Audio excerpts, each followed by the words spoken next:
Hi, I'm Joel from Jonesy's Auto Restoration in Ridgefield, Washington, and today I'm going to talk to you about auto body sculpting tools.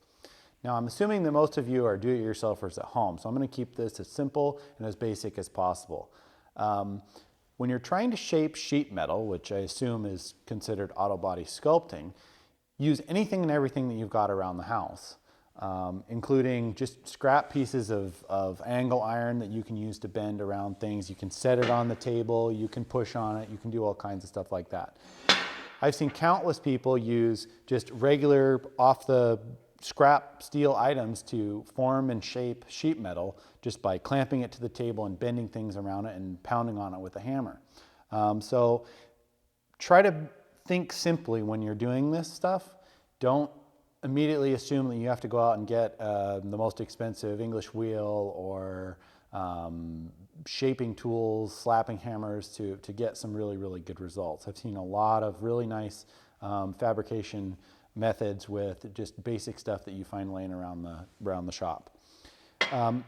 With that said, you still do need to have some fundamental hand tools that are specifically designed to shape material. You need some way of cutting the sheet metal. Tin snips, got to have a tin snip, that's a necessity. Some kind of pry bar, you inevitably have to pry on things. If the fender on the car is bent, you can get up inside there and pry it out and to rough it into position. Can never have too many hammers. Some basic ones, this is a rubber hammer.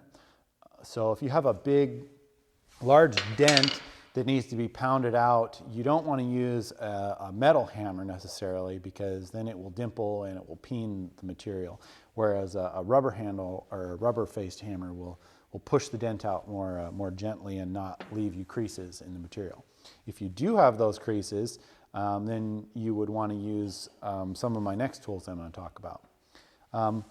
A regular ball-peen hammer, this is pretty much generic. Everybody that does any kind of auto repair pretty much has a ball-peen hammer, and you'll find uses for that like crazy. If you're going to beat on things excessively using a lot of force, you want to use this tool instead of the auto body hammer tools that I'm going to show you next, because it's not that critical that these surfaces on this hammer stay nice and flat, whereas the auto body hammers, you want to keep those surfaces as clean and as smooth as possible. Auto body hammers come in all kinds of different shapes and sizes. The size of this head here, the back point, you can tap on things. This one is contoured, so it will get into curved areas. This head is larger. This one has a like kind of a chisel face on it.